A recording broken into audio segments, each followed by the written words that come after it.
Di episode kali ini aku ngajak kalian ke suatu tempat, yaitu tempat transit hewan di Banjarbaru. Di mana salah satu tugas pokok fungsi kami adalah melakukan perawatan terhadap satwa-satwa liar hasil penyerahan atau penangkapan yang dari masyarakat sebelum nanti kita lepas liarkan ke alam.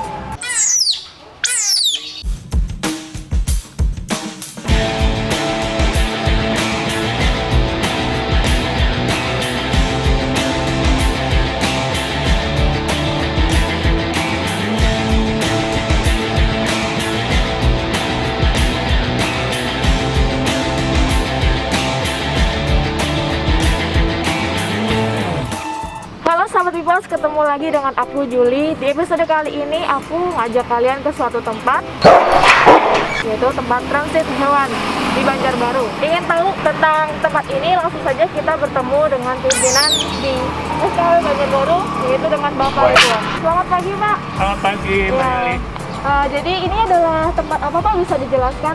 Ini merupakan kantor seksi konservasi wilayah 2 Banjarbaru, di mana salah satu tugas pokok fungsi kami adalah melakukan perawatan terhadap satwa-satwa liar hasil penyerahan atau penangkapan yang dari masyarakat sebelum nanti kita lepas liarkan ke alam. Sampai saat ini ada sekitar 12 jenis dengan jumlah keseluruhan sekitar 36 ekor. Ini hasil dari ada sebagian penyerahan masyarakat ya. Kemudian juga ada satu hasil sitaan. Jadi ada operasi dari teman-teman Polda Kalimantan Selatan bekerja sama dengan kami melakukan sitaan terhadap satwa-satwa yang diperjualbelikan, dan kemudian ada satwa hasil konflik. Ngomong-ngomong tentang kerjasama dengan Polda, pasti ini kan berkaitan dengan hukum.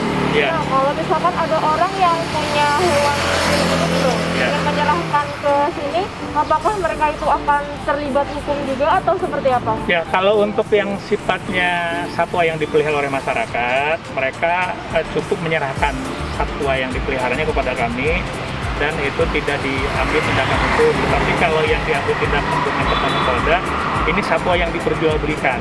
Oh, jadi masyarakat tidak perlu takut. Tidak perlu takut. Jika mereka memiliki terus memang ingin menyerahkan, silakan saja. Artinya mereka tahu bahwa memelihara satwa yang dilindungi itu tidak boleh, sesuai dengan aturan hukum mereka menyerahkan kepada kami.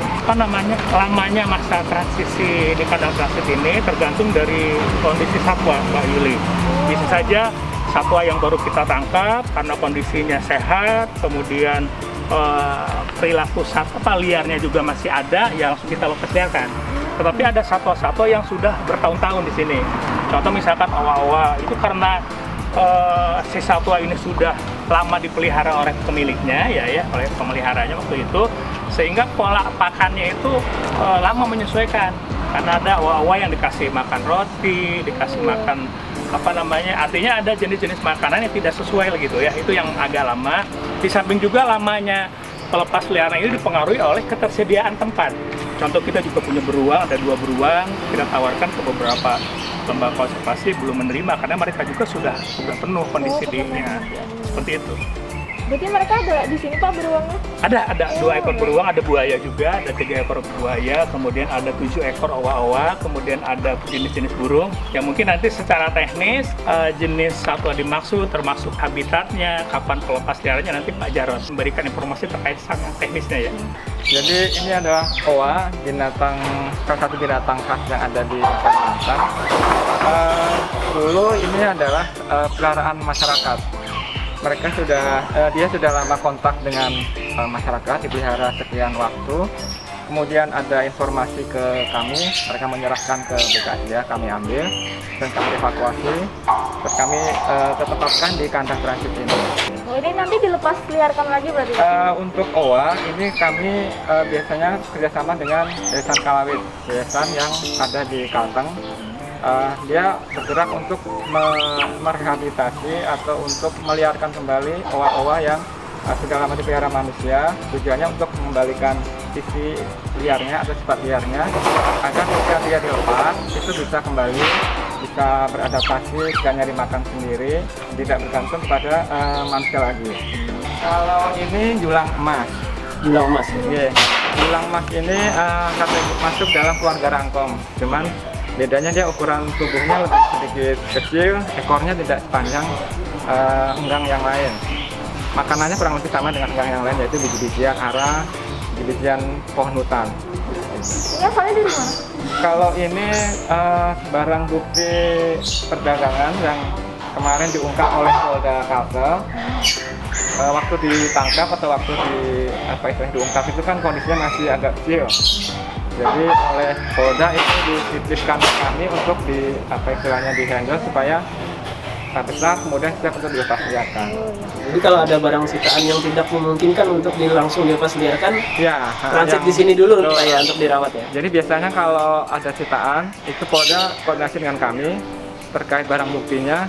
Nanti mereka menyerahkan ke kita lihat kondisi satuannya, umurnya, kemudian sisi perilaku, kemudian kesehatan. Kalau dia masih perlu di-handle, dituliskan kondisi psikis dan juga kesehatannya, kita treatment dulu. Kemudian kalau sudah oke, baru kita cari solusinya, salah satunya dilepaskan atau mungkin dititip di lembaga konservasi. Ini barang bukti juga, ini namanya untuk ular, Amhinga melanogaster. Ini dulu adalah barang bukti atau penyerahan dari Polres Tabalong. Ini satu pasang atau Satu pasang waktu diserahkan. Dan untuk story-nya awal seperti apa kami kurang tahu. Kan waktu diserahkan itu dua. Ini apa tadi Pak namanya Pak? Cuk ular. ular ya? Cuk ular, Amhinga melanogaster. Karena memang kepalanya ini mirip-mirip ular Pak ya. Ya, biasanya dia bertengger di atas atas. Dan yang makan nanti baru nyemplung ke ini air. makannya apa? Ikan. Ya. Ini kalau ini hewan hitam, jadi ini serahan juga barang bukti dari Polda. Waktu ada tangkapan, kondisinya masih belum dewasa. Jadi kami sudah lumayan. Ada jadwal untuk melepas ke mananya lokasinya, karena kami harus koordinasi dulu dengan teman-teman di lapangan. Ini elang hitam tadi Pak ya. Ini elang Umur hitam. berapa itu, Mbak? Ini di atas setahun. Kalau yang ini, ini sisaan dari karantina ya. Dulu sama beda. Itu yang paruhnya warna orange.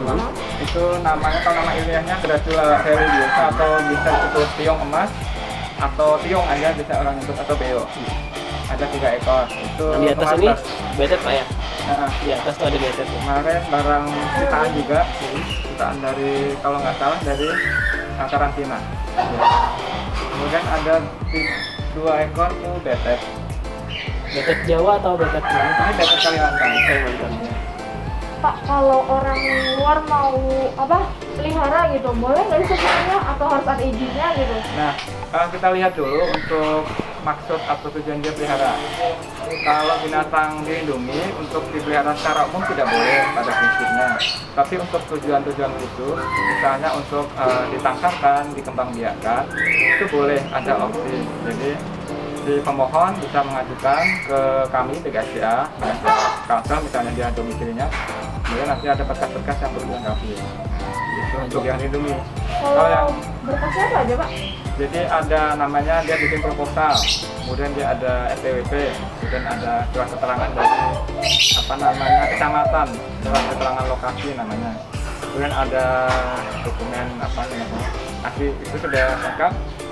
Diajukan kami lihat kondisi calon penangkarannya, fasilitasnya, kandangnya seperti apa, kemudian sarana prasarana yang lain, misalnya harus ada pakannya, harus ada gudang. Berarti disurvey dulu gitu Pak ya. Itu kami verifikasi dulu. Itu bayar nggak, Pak? Kalau yang ini, yang untuk khusus yang bulan sejak di 2018 itu ada berapa, kayak Deo ini, kemudian ada pagi lilin, kemudian puncak hijau, itu kan sebelum 2018 bulan Juni belum dilindungi. Setelah bulan Juni atau bulan Juli 2018 kan dilindungi. Itu ada namanya pengecualian. Jadi untuk PNBP, kalau untuk perundangan biasanya kan ada 500.000 untuk izinnya. Itu nggak nyamuk. 2 tahun setelah keluar aturan itu ada dispensasi. Oh dispensasi Pak ya.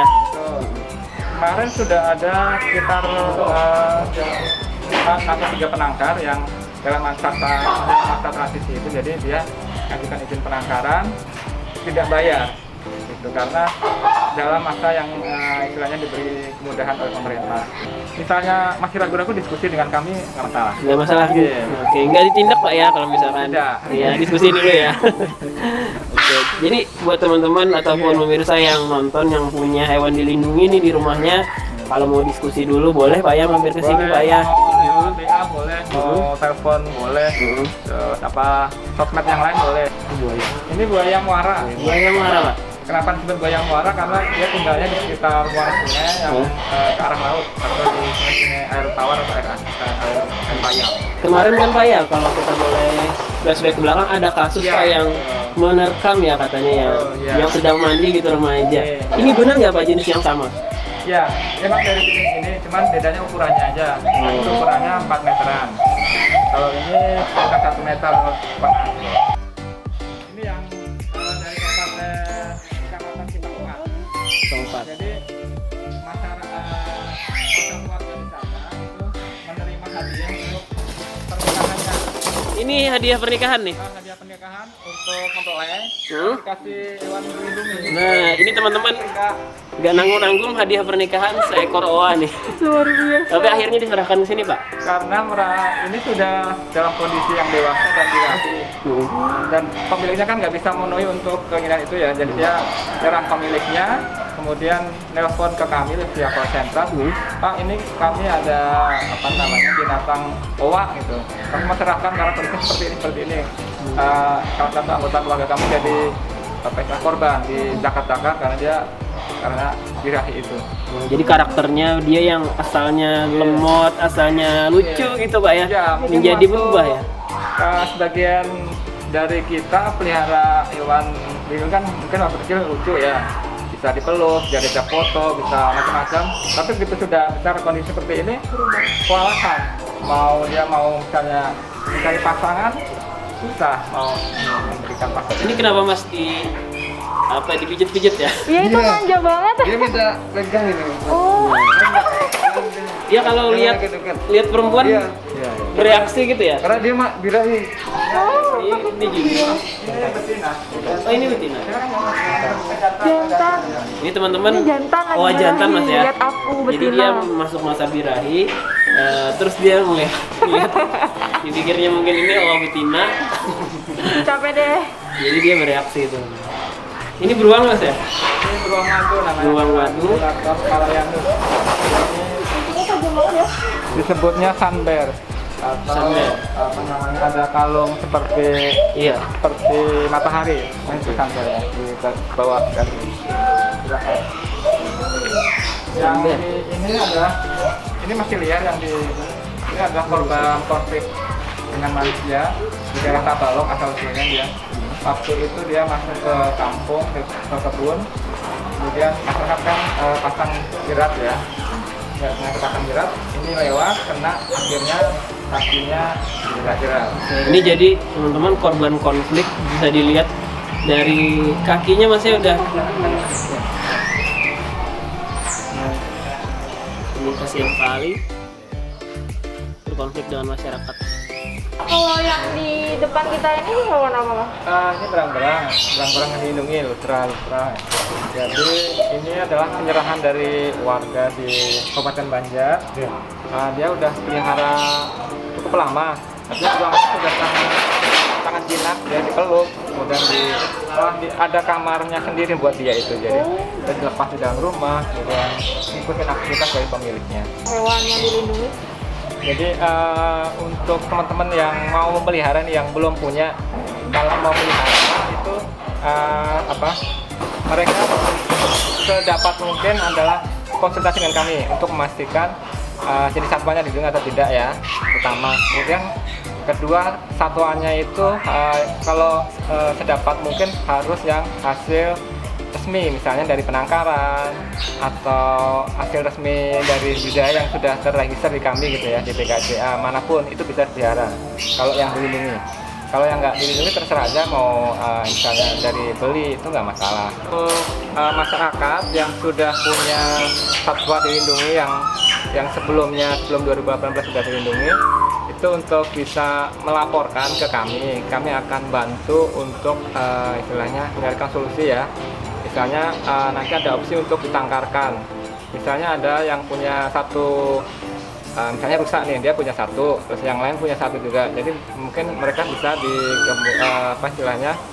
digabung untuk dijadikan satu penangkaran misalnya. Jadi, Nah itu dia ngobrol-ngobrolnya Juli dan kami dengan Pak Jarod nih dari FKW 2 Banjarbaru. Nah, setelah ini kita mau mendengar cerita lagi nih tentang owa-owa yang jadi hadiah pernikahan tadi. Juga ada cerita tentang beruang yang menjadi korban konflik dengan masyarakat. Boleh Pak ya kita ya? boleh.